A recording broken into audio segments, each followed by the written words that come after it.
bavukanyi mwese, Imana ihurije ku nsamirizi muvyeyi Bikira Mariya ngo tuzirikane hamwe ijambo ry'Imana ryo kuri w'Imana ugira gatanu usanze mu mwaka B. Ndabaramukije amahoro ya Kristo umwe wese ahaherereye. Kaze rero dusangire kuri iyi nkoko nyeranda y'ijambo ry'Imana. Ibisomwa vyeranda twateguriwe kuri uyu munsi turabisanga hakurikira. Igisomwa ca mbere tugisanga mu gitabo ca Yobi kigabane c'indwi akarongo ka mbere gushika kwa kane, gaca dusimbira kwa gatandatu gushika ku kindwi, aho twiyumvira amaganya ya Yobi ari mu marusho atagira uko angana, yugarijwe n'amakuba atakambira umukama ati ibuka se mukama. Izaburi dufasha kuzirikana iryo jambo ni 146 canke 147 bivanye na Bibiliya ofisi aho yandikiwe. Mu turongo tw'iyo zaburi akarongo ka mbere gushaka kabiri, aka gatatu gushaka kwa kane, na gatanu gushaka kwa gatandatu, aho umuririmbyi wayo ahumuriza rero agira ati umukama ni wakiza imitima ituntuye agakanda inguma zabo.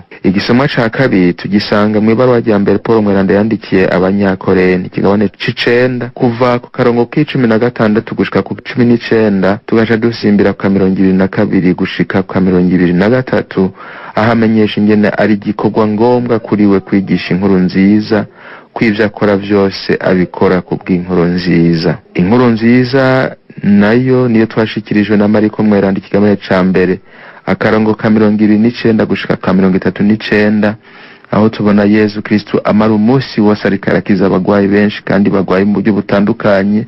Bwaca akazindukira ahereye gusenga Imana, hanyuma akabandanya igikorwa co kumenyesha inkuru nziza yongera yirukana amashetani. Iri jambo ry'Imana rero mugiye kuri sabikanirizo na Patiri Hermenegilde co yitungiye umuryango wa Patiri Bashonstadt ku musozi wa Sioni Gikungu.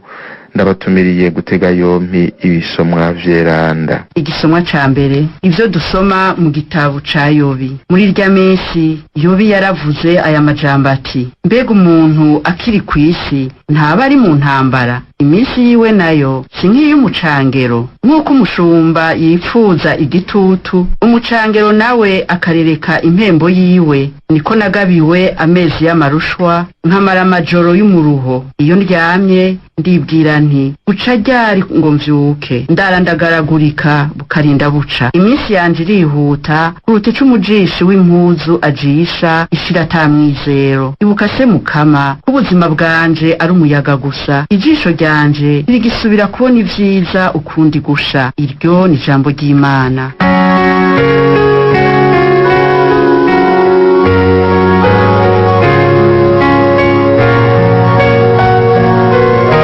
Shemeza umukama ni wakiza imitima ituntuye. Shemeza umukama ni wakiza imitima ituntuye. Shemeza umukama birahimbaye kumuririmbira. Kinira Imana yacu biraryoshe kwishimagiza. Shemeza umukama ni wakiza imitima ituntuye. Ni wakiza imitima ituntuye agakanda inguma zabo. Niwe aharura igitigiri c'inyenyeri imwe imwe akayita izina ryayo. Shemeza umukama ni wakiza imitima ituntuye. Umukama mushobora vyose n'agahambaye, ubwenge bwiwe ntibugira ingero. Umukama ahagarikira abato bato, inkozi z'ikibi nazo akazincinyiriza hasi. Shemeza umukama ni wakiza imitima ituntuye.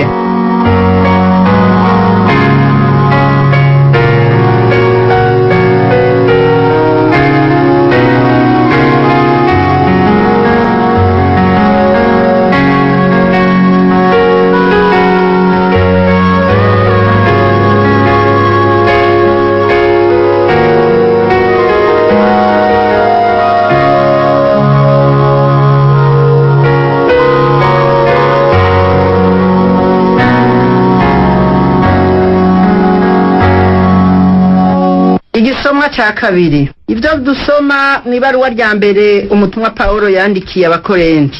Nshuti zanje, ukumenyesha inkuru nziza sico kininahaza, ni igikorwa ntegerezwa kimfatira hose. Noba ndagwiciriye ntamenyesheje inkuru nziza. Iyo mba ari jewe ubwanje nihaye ico gikorwa, nokuyemwo impembo ata mpembo mfise, nuko ari banga nashinzwe. None rero impembo yanje niyihe? Nuko mu kwigisha mpeza nkigisha injiri ataco naka, kugira ngo ndeke gukoresha ivyo noshobora gukura kuri iyo nkuru nziza nyene. Egome, aho ndi uwidegevya kuri bose, narigize umushumba wa bose, kugira ngo ndushirizeho kuronka benshi. Mu badakomeye nabaye nk'udakomeye, kugira ngo ngarura abadakomeye. Kuri bose nigize vyose, kugira ngo mbashe gukiza bamwe bamwe uko nshobora kose. Ivyo byose ndabikora kubw'inkuru nziza, kugira ngo ntorane mu vyiza vyayo. Iryo ni ijambo ry'Imana.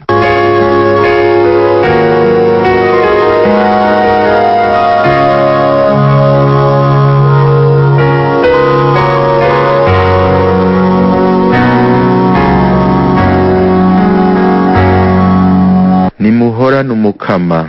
Ivyo dusoma mu Njiri nyeranda yanditse Mariko. Bavuye mu isinagoga, Yesu ari kumwe na Yakobo na Yohani barora kwa Simoni na Andreya. Nawe kwa Simoni yari ku musego agwaye inyonko. Bono nyene baca baramuvugira. Nawe aramwegera amufata ukuboko aramuvyura. Nyanyonko icirakira aja mbere n'umuvyo kubaza Imana. Ku mugoroba izuba rirenze bamuzanira abagwayi bose n'abasazo n'amashetani. Igisagara cose cari cakoraniye imbere y'inzu. Akiza abagwayi benshi bababaye kwinshi, amashetani menshi nayo arakayirukana, kandi ntiyayareka ngo avuge kuko yari amuzi.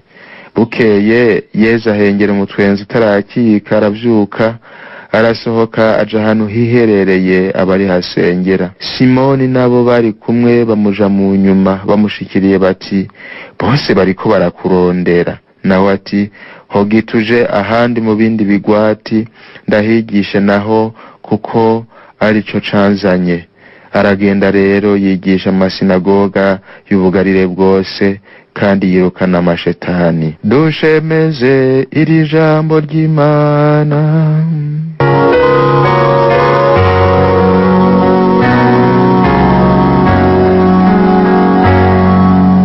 Bavukanye mwese, mu gihe ijambo ry'Imana ry'uyu munsi rihereye kutubwira ubuzima bwa Yobi, aribwo bwihishije mu buzima bw'abantu benshi b'iki gihe tugezemwo, nari numva nohera kwibutsa umugani w'ingano n'ugwamfu dusanga mu nkuru nziza ya Matayo igabane 13 akarongo 24 gushika kwa 30, kugira ngo dufashe mwene wacu Yobi yiganyira agira ati, ijisho ryanje ntirigisubira kubona ivyiza ukundi gusha.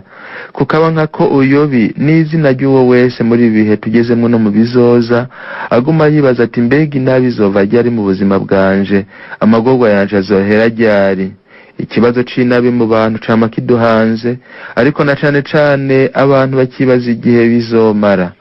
Muri uwo mugani w'ugwafu mu ngano rero, ngo abasuku bashaka kurandura urugwamfu ruve mu ngano ubutakigaruka, ariko se nakana wati, oya ntimururandure, mururanduye mwohava murandurana n'ingano, nimureke bikura nyine vyompi gushika kwigesa. Nuko hani muri Matayo kigabane c'13 akarongo ka 29 gushika ka 30.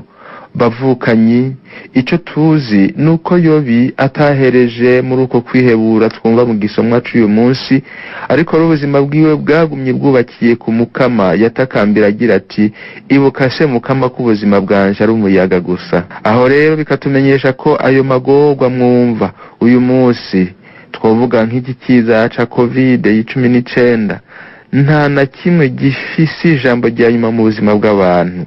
Hagati aho hariho abantu bumva ko bo kwihangana mu byo barimwo, mugabo bagace baza bati, noneho ho bizohera ryari? Niho rero nababwiye nti, inyishu y'ico kibazo ngo bizohera ryari iri muri uwo mugani w'ugwamfu mu ngano. Ivyo bizoshika ku gihe c'igesa, ariko izo ngano ntaco zizoba. Mu gihe ca none abantu barashobora kuvyitiranya, barashobora kwitiranya ugwafu n'ingano bisanze mu murima. Mu gihe ca none hari abantu bashobora kwitiranya bagakorera inabi abandi bayihishije mu neza. Turabibonera rimwe na rimwe mu mategeko amwamwe, abatwara abandi bashobora kwambika neza, mugabo muri yo hihishijemwo ikibi kibafasha gushikira inyungu zabo bipfuza mbi. Hagati aho abazokwiganyira nka Yobi bakaba benshi. Uyu munsi ba Yobi b'iki gihe baribaza bati akarenganyo kazohera ryari, ubukene turimo buzohera ryari, iki kiza turimo kizohera ryari, izi ngwara zidakira zozo zizohera ryari. Ivyo byose rero ni ya nabi iduherekeza, itatuzingamika, itabuza ingano z'umukama kuyangika gushika no ku munsi w'igesa. Niho rero uwemera ashika aho ahereza akaririmba ya majambo y'Izaburi agira ati umukama ni wakiza imitima itunto yagakanda inguma zabo, umukama hagarikira abato bati inkozi z'ikibi nazo akazicinyiriza hasi. Ariko umuntu nawe ati none ko mbona mu buzima bwa misi yose umengo abakora amarorerwa umengo nibo batera imbere, ariko abantu b'intungane nka Yobi bakaba aribo bahura n'amagorwa. Ijambo y'umukama Yezu rivuga riti reka tubanze dushikira igesa. Umuntu yokubaza ati none ico gihe umuntu azogishikira gute, ingoga zozikura he? Inkuru z'ino munsi niyo yatweretse ko Imana ibana natwe muri ubwo buzima tuba twibaza ko bwuzuye umuruho. Ivyo Yezu yakoze bavukanyi, twashikirijwe n'inkuru nziza. Yezu kumwe na Yakobo na Yohane barora kwa Simoni na Andreya, inabu kwa Simoni yaragwaye inyonko, ngo Yezu amufata ukuboko aramuvyura, nyanyonko icirakira. Uwo munsi wose yaraho hantu gushika ku mugoroba, aho bamuzanira abagwayi benshi bagwaye kwinshi, urabasazo n'amashetani bose akabakiza. Nogira nti uwo munsi wose Yezu yari yawuhariye gukiza abagwaye. Uwo rero ni ya Mana yaje kubana natwe. Yezu abitweretse ko ari kumwe natwe mu bihe bigoye by'ubuzima bwacu. Ibihe by'ingwara araseruka, mu biziziwe n'amashetani araseruka akayirukana. Iyo ni inkuru nziza ya bwa bwami yadushwayemwo, kukaba nkako Yezu Kristo nta kindi camuzanye atari ukwigisha iyo nkuru nziza y'urukiza, inkuru nziza ifise n'ububasha bwo kwirukana amashetani. Kubera ko Yezu Kristo ari Imana yigize umuntu, kandi mu nkuru nziza y'uno munsi w'Imana bikaboneka hano aratwereka n'ingene twobwirijwe kwifata kugira ngo dushobore kumva ko Imana itari kure yacu mu byo tubayemo byose. Ngo buke yahengera mu twenzi tarakika, aravyuka arasohoka aja ahantu hiherereye abari hasengera. Mu byo yakora byose yabwiriza gukebukana na Se, kuko ivyo byose babisangiye. Ariko kandi akatwereka rero natwe aho dushobora gukura ububasha bwo gutsinda ibiduhanamiye.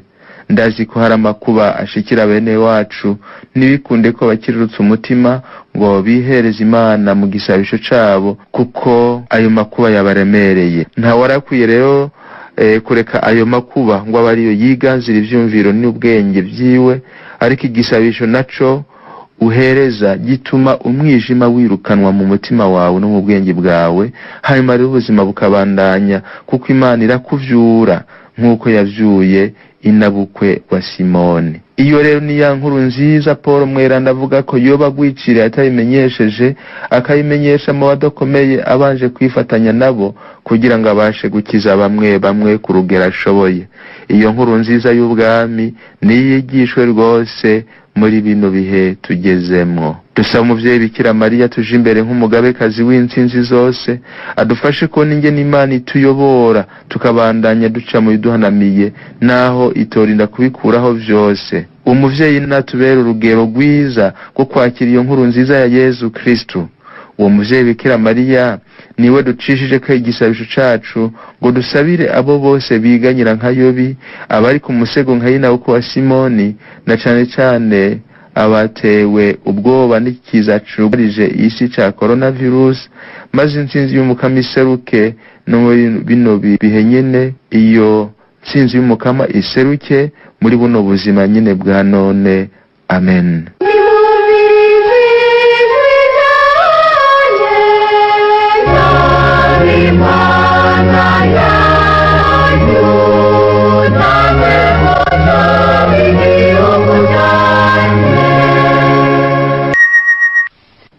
Lecture du livre de Job.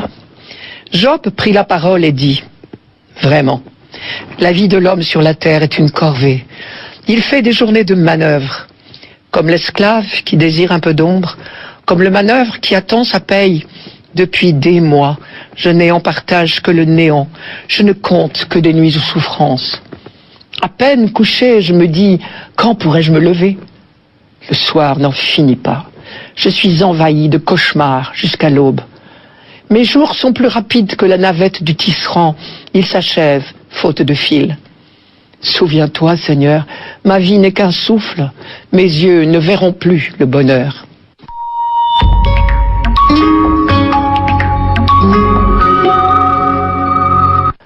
Nous n'avons lu ici malheureusement que quelques lignes du livre de Job qui compte 42 chapitres. Mais nous comprenons déjà qu'il affronte la question la plus terrible de nos vies, celle de la souffrance. Et beaucoup d'entre nous se reconnaîtront dans les plaintes de Job. Car l'une des grandes qualités de ce livre est la vérité, l'actualité des questions qu'il ose poser. Vous connaissez l'histoire. Il était une fois un homme du nom de Job, un homme intègre et droit, qui craignait Dieu et s'écartait du mal. Il était heureux, il était riche. Tout allait bien pour lui, dirait-on aujourd'hui. Il avait une femme et de nombreux enfants, et son seul souci à leur égard était de les voir rester dans le droit chemin. Bref, en tout point, il était irréprochable. Et puis soudain, tous les malheurs du monde s'abattent sur lui. En moins de temps qu'il n'en faut pour le raconter, il perd tout. Ses richesses, ses troupeaux, et bien pire, tous ses enfants. Il lui reste encore la santé, mais pas pour longtemps. Une deuxième vague de malheur s'abat sur lui. Il est atteint d'une maladie de peau, du genre de la lèpre. Il devient affreux à voir, et sa maladie l'oblige à quitter la ville. Il doit quitter sa maison magnifique pour s'installer sur la décharge publique. Et dans tout cela, il est horriblement seul. Sa propre femme ne le comprend pas. Tout au long du livre, Job ne sait que redire sa souffrance physique, psychologique, morale. L'angoisse devant la mort prématurée et pourtant l'horreur de vivre. L'incompréhension des amis et pire que tout, le silence de Dieu. Il égrène toute cette douleur dans des termes admirables d'ailleurs et répète sans cesse son incompréhension devant l'injustice qu'elle représente à ses yeux. Car à l'époque où ce livre a été écrit, tout le monde en Israël pensait que la justice de Dieu consiste à récompenser scrupuleusement les bons et à punir les méchants. C'est ce que l'on appelle la logique de rétribution. Mais voilà, justement, Job a toujours mené une vie droite. Il ne mérite nullement d'être puni. Ses amis n'entendent pas de cette oreille. Ils pensent comme tout le monde. Et donc, lui répètent à longueur de journée le même discours. En gros, cela tourne autour de deux argumentations. Premier raisonnement, puisque la souffrance est toujours une punition. Si tu souffres, c'est que tu as péché. Fais ton examen de conscience. À quoi Job répond non, je vous assure, je n'ai pas péché. Et les amis surenchérirent. Tu as donc doublement tort. Non seulement tu as péché, la preuve c'est que tu souffres, mais en plus tu as l'audace de le nier. Deuxième raisonnement, la souffrance est une école de vertu. Quelque chose comme qui aime bien, châtie bien. Tout au long du livre, Job refuse ces explications trop faciles. Il voudrait bien que cesse tout ce verbiage inutile qu'il enfonce encore dans la solitude. Certaines de ces phrases sont d'ailleurs une leçon pour tous les visiteurs de malades et de souffrants de toutes sortes. Je cite, « Écoutez-moi, écoutez-moi, c'est ainsi que vous me consolerez. » Autrement dit, vous feriez mieux de vous taire et de m'écouter. C'est la seule manière de me consoler. Lui, Job, ne sait que dire, clamer, hurler sa souffrance et sa révolte, mais sans jamais cesser d'affirmer « Dieu ne peut être que juste ». Et lui-même va faire un long chemin. Au début du livre, il répète sans arrêt « Je vous dis que je n'ai pas péché, donc ce qui m'arrive est injuste », sans s'apercevoir qu'en disant cela, il est bien dans la même logique que ses amis. Si on souffre, c'est qu'on a péché. Puis, peu à peu, la voix de l'expérience parle. Il a vu combien de fois des bandits vivre heureux, impunis, et mourir sans souffrir, pendant que des gens honnêtes, des innocents, ont des vies d'enfer et de longues agonies. Non, il n'y a pas de justice comme on dit. Et ses amis ont tort de prétendre que les bons sont toujours récompensés et les méchants toujours punis. Alors, à la fin, il comprend qu'il s'est lui-même trompé sur la justice de Dieu. Alors, à bout d'arguments, il finira par faire acte d'humilité. Il reconnaît que Dieu seul sait les mystères de la vie. Alors il est prêt pour la découverte. Et Dieu l'attendait là. C'est Dieu désormais qui prend la parole. Il ne fait pas de reproche à Job. Il dit aux amis de Job que toutes leurs explications ne valent rien.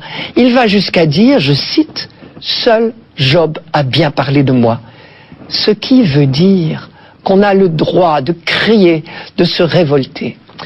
Puis, il invite Job à contempler la création et reconnaître humblement son ignorance. Comme un père reprend gentiment mais fermement son fils, Dieu fait comprendre à Job que ses pensées ne sont pas nos pensées, et que si sa justice nous échappe, cela ne nous autorise pas pour autant à la contester. Et Job, qui est un homme intègre et droit, on nous l'a dit dès le début, comprend la leçon.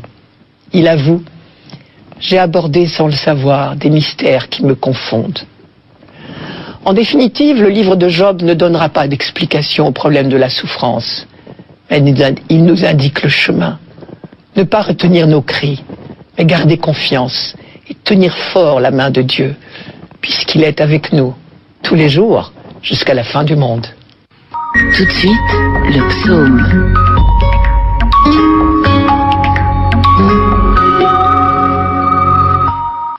Psaume 146.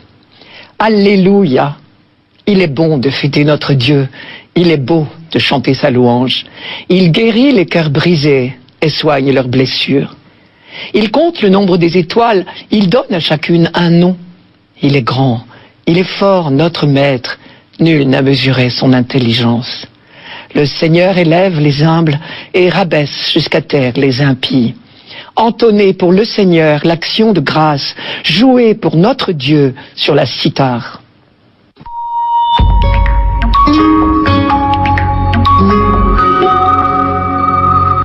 Vous avez entendu, ce psaume commence par le mot Alléluia, qui a tellement d'importance dans la tradition juive.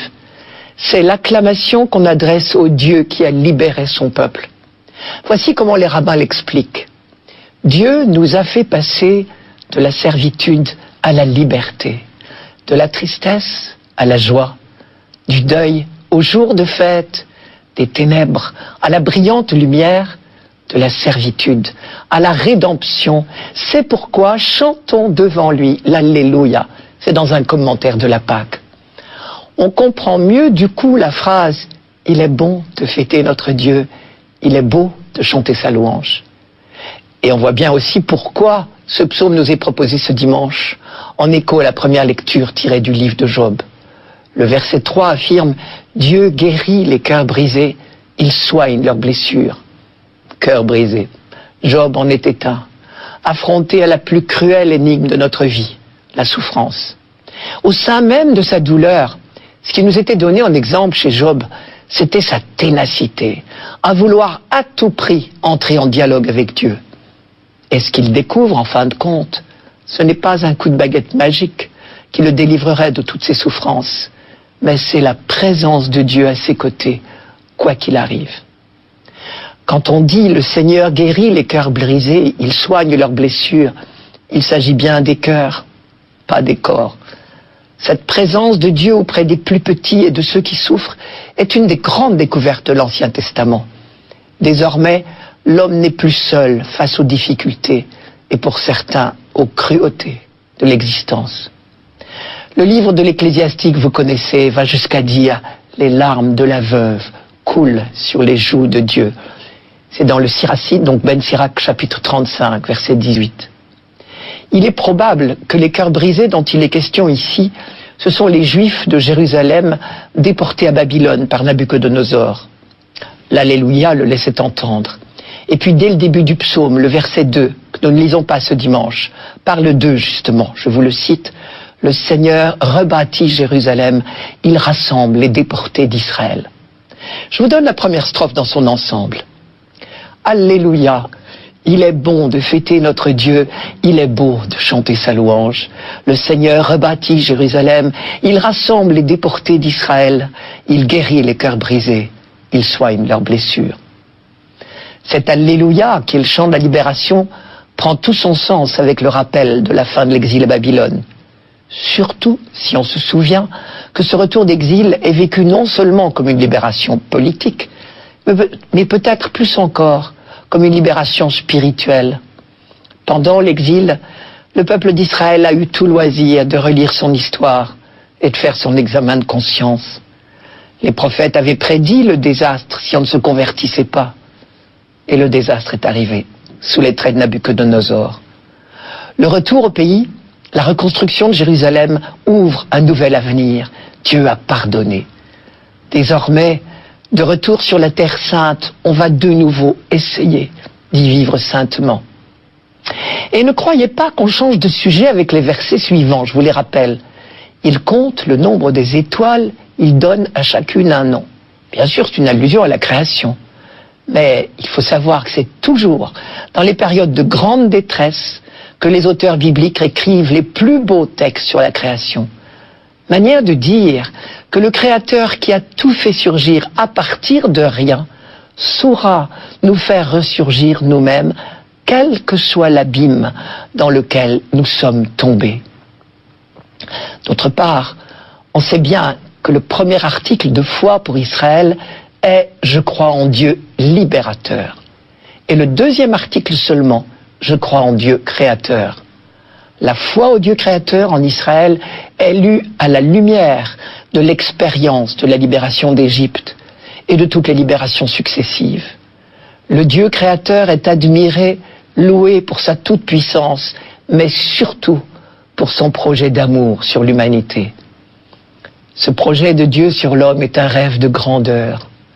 Le Créateur qui a modelé l'homme à partir de la poussière du sol est aussi celui qui inlassablement le relève chaque fois que c'est nécessaire pour l'attirer à lui. Le Seigneur relève les humbles. Les humbles, les petits, nous les rencontrons souvent dans la Bible. Ce sont ceux qui n'ont pas de prétention devant Dieu, ni de mérite à faire valoir. Les impies, au contraire, on pourrait traduire les prétentieux, ne sont pas prêts à accueillir les dons de Dieu. Dans cette phrase, le Seigneur relève les humbles et rabaisse jusqu'à terre les impies. Vous avez reconnu le cantique d'Anne, l'abbament de Samuel, aussi le Magnificat, sans compter quelques psaumes. Jésus aussi avait une prédilection pour les tout-petits. Je vous rappelle son hymne de jubilation. Je te loue, Père, Seigneur du ciel et de la terre, d'avoir caché cela aux sages et aux intelligents et de l'avoir révélé aux tout-petits.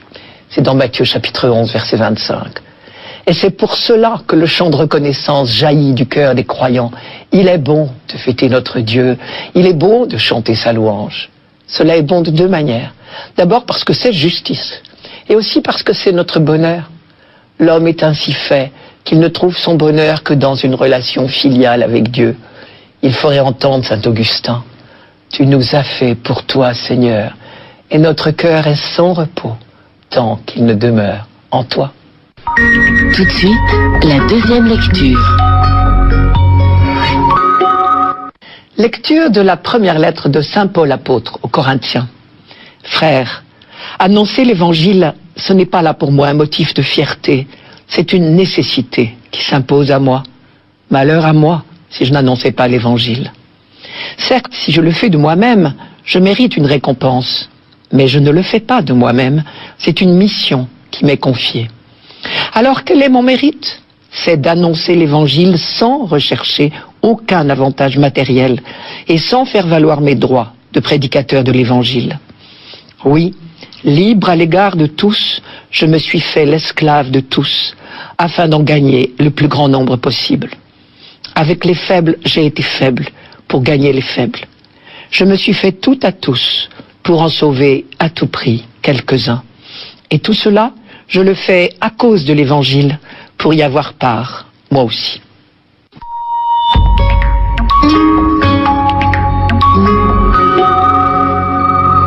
Paul a toujours travaillé de ses mains pour rester un missionnaire bénévole.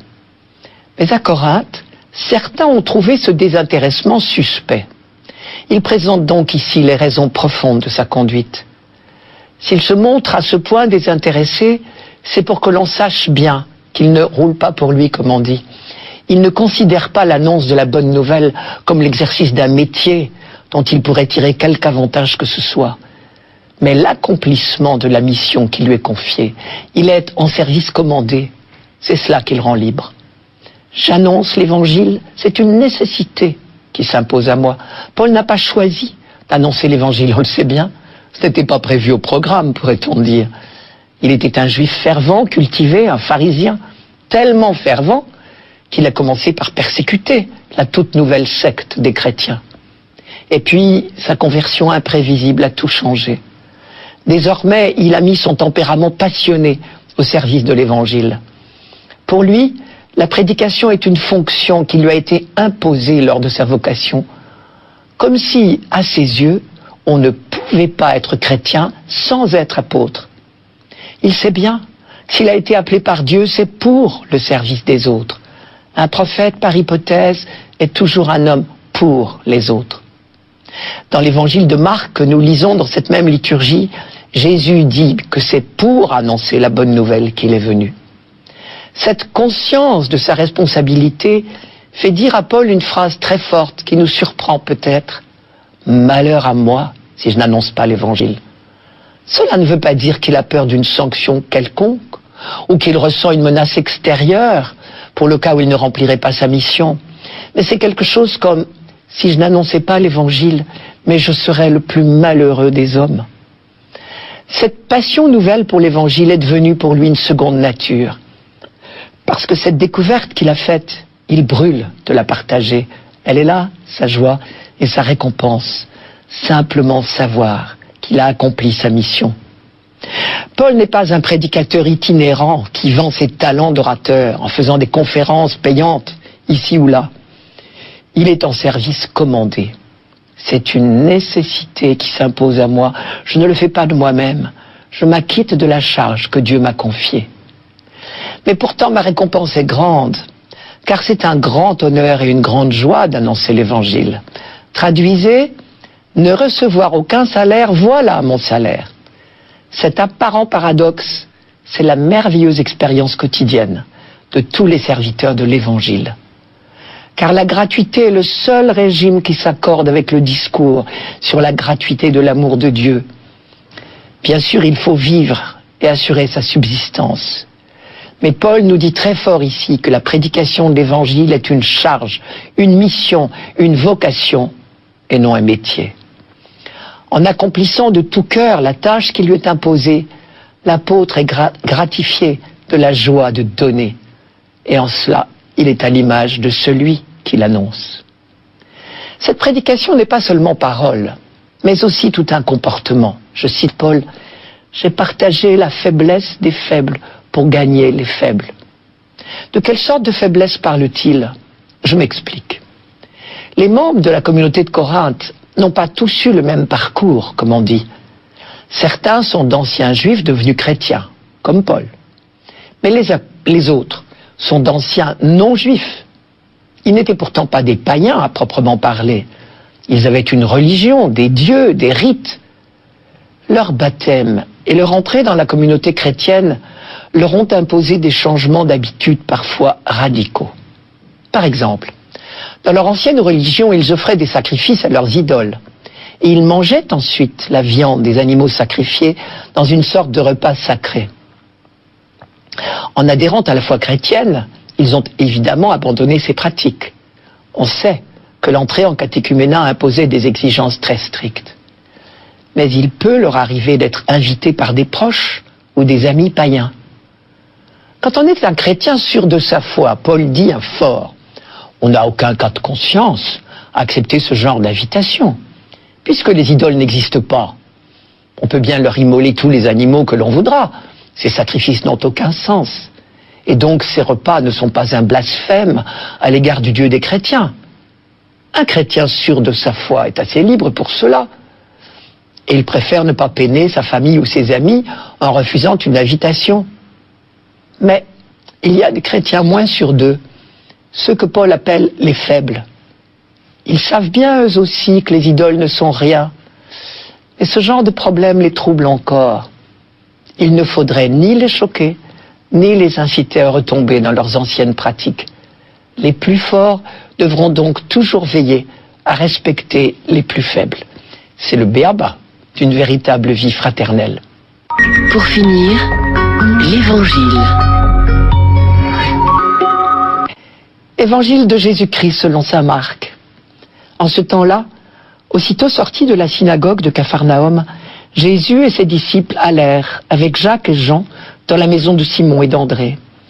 Or, la belle-mère de Simon était au lit, elle avait de la fièvre. Aussitôt, on parla à Jésus de la malade. Jésus s'approcha, la saisit par la main et la fit lever. La fièvre la quitta et elle les servait. Le soir venu, après le coucher du soleil, on lui amenait tous ceux qui étaient atteints d'un mal ou possédés par des démons. La ville entière se pressait à la porte. Il guérit beaucoup de gens atteints de toutes sortes de maladies et il expulsa beaucoup de démons. Il empêchait les démons de parler parce qu'ils savaient, eux, qui il était.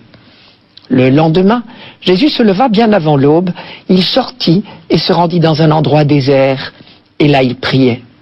Simon et ceux qui étaient avec lui partirent à sa recherche. Ils le trouvent et lui disent « Tout le monde te cherche !» Jésus leur dit « Allons ailleurs, dans les villages voisins, afin que là aussi je proclame l'Évangile, car c'est pour cela que je suis sorti. » Et il parcourut toute la Galilée, proclamant l'Évangile dans leur synagogue et expulsant les démons.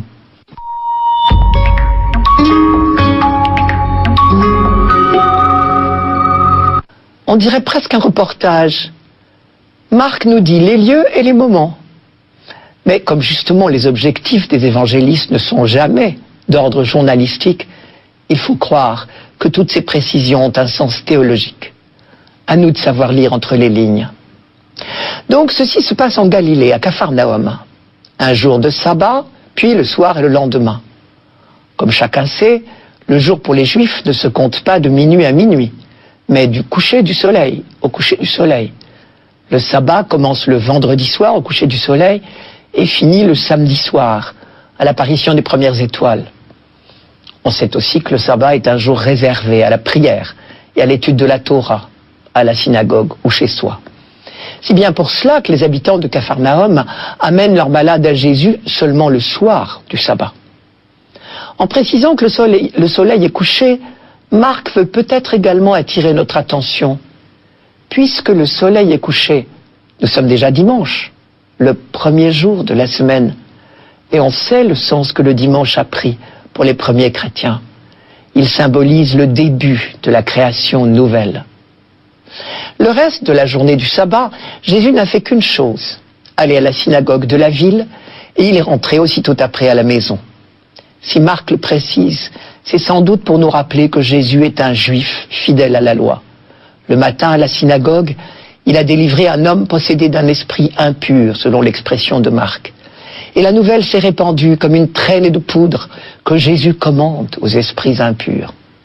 Pas étonnant que le soir, après la fin du sabbat, on lui amène tous les malades et les possédés.